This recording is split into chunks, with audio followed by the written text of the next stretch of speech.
Tuesday afternoon here in downtown Providence. We're going to get really local with Providence mayoral candidate Bob DeRobbio. Thanks for coming back into the studio. Good afternoon here. again, Kate. Thanks for coming in, because I believe it was about this time yesterday. Yes. You were over at Rhode Island Hospital, day one of the strike, with the nurses, with UNAP. Definitely. With the fallout of contract negotiations with Lifespan. Correct. Hundreds of people.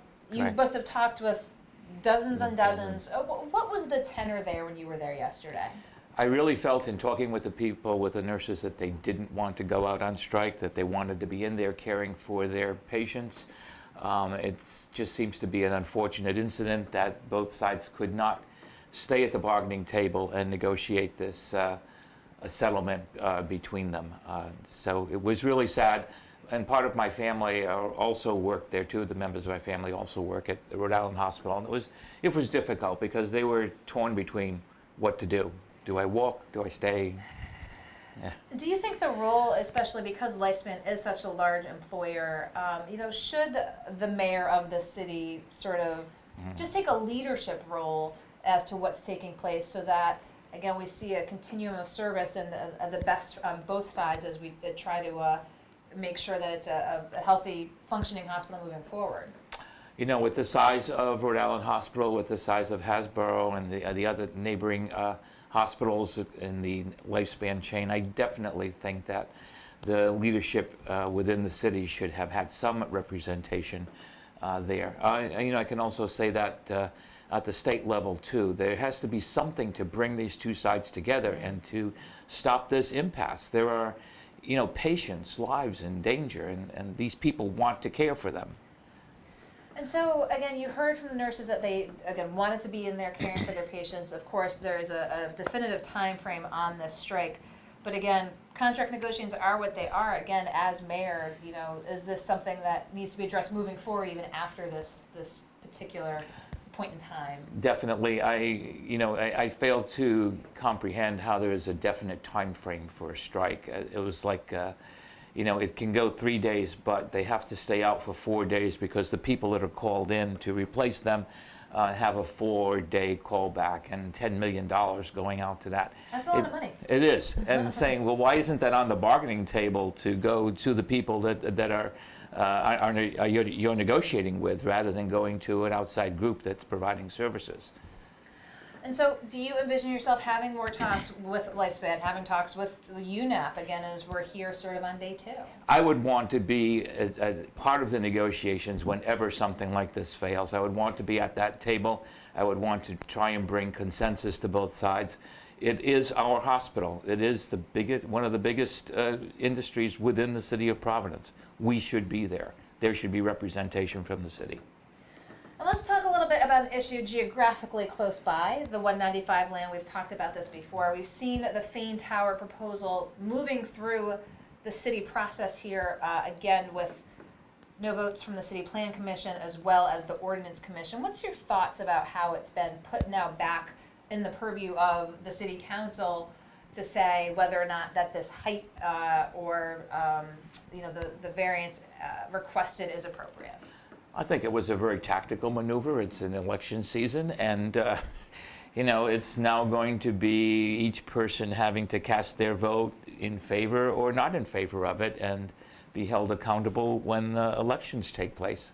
I personally think it should have stopped at the subcommittee level, but they didn't want to make a choice, and one person needed more time after 2 years to get more information about this, which everyone in that room, myself included, had a lot of information about the process. So it is difficult to believe that we've reached this stage. It's either a go or a no-go. Let's try and get those other people that might be interested in that same parcel of land and can build something that is more in keeping with the city of Providence and the view that we have here. Get them to the table and say, let's make a deal here. So for you, was it really the height issue? I think it was the height issue, and also the fact that it was presented as a standalone without some neighboring buildings around it that would make it as though it was a community or another development happening within the city. I kind of agree with perhaps Mr. Paolino's viewpoint that if we're going to do that, let's go to the Allens Avenue area and do that construction where it's a little bit further away and you can create your own subsidy and then join with the Metro Center. So we'll see, as you said, it didn't stop at the ordinance committee. We're seeing now with the city council what happens moving forward. Let's talk about some other council issues as well. The issue of especially student housing here in Providence. This has been a hot topic issue wherever there's students housed, because you have developers that see an opportunity, but then you have residents that question this many students in this small amount of space. What are you hearing from folks on this issue? I mean, you've got the two issues that are developing on the east side, and I think both of them have been brought to light by GoLocal. But one of them is the Keene Street area, where there are houses that have been purchased by developers, and there are upwards of 13 students living in each of the houses, so that the neighborhood is kind of torn to shreds with 26 students and 2 neighboring properties. And here you are as a young family trying to bring up your family and having this in the surrounding area. The other one is the Benefit Street area, and GoLocal also broke the story where there is a landlord that has purchased over 22 properties on Benefit Street and 35 properties throughout the College Hill area. My position on that, and it's also a position that I've done a video on, is that let's keep Benefit Street for the neighborhood and the historic part and not make it a street of benefits for someone from outside of Providence. And so, again, there's always the town gown issues, but, I mean, should, as we've seen at the council level, there be restrictions on just, again, how many students can live at a particular unit, I believe was the There should be restrictions, and there's also a ordinance submitted by Councilman Uridan, I believe, that's going before, where there are 4 unrelated people living in a 1-story house. But I also think it's part of the college's responsibility to build a necessary dormitory space to house the students. I know that 2 different projects have been on the drawing boards with Brown University in that area. I don't know where they are or what stage they're in right now, but we also need incentives for RISD to do the same type of building, and for the other colleges and universities to do that same thing. That would relieve a lot of pressure from the neighborhoods. And so what else are you hearing as you're hitting the trail? You seem to be everywhere. We're nearing the end of July. We're getting close to the primary. I mean, what are you hearing as you go around the city, or are folks' top concerns? Top concerns, I'd say, are public safety. It's difficult to pick up the paper on any given day and read about the larcenies that are happening in the neighborhoods, the holding families hostage, looking for drugs in a household or weapons in a household. That's really disturbing to a lot of young families in the neighborhood.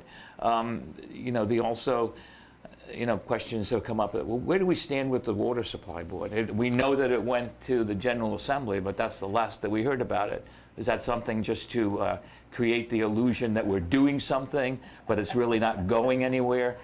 Those are 2 big issues, along with the speed cameras, along with the parking meters, and the housing issues on the east side. So what can we expect from you in the coming weeks as we get close to the finish line for the primary?